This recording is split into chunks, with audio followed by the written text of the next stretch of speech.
Hi everyone.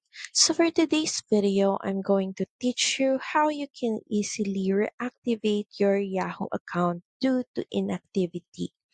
So usually when you're just inactive for around 30 days or less, you can easily reactivate your Yahoo Mail account by simply signing in to your account.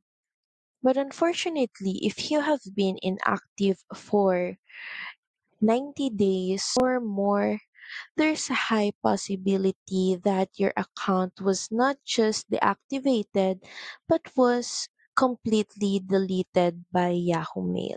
You can easily check if your account is just still deactivated or completely deleted by Yahoo by trying to create an account, and in the new Yahoo Mail just try to enter your old Yahoo Mail, and if your old email is available to be used as a new Yahoo Mail, that only means that Yahoo has already deleted your old Yahoo account. So that's pretty much it. Thank you very much for watching this video. I hope that this helped you on how you can easily reactivate your Yahoo account due to inactivity. Please don't forget to like, share, and subscribe to the channel, and I will see you again on the next one. Bye!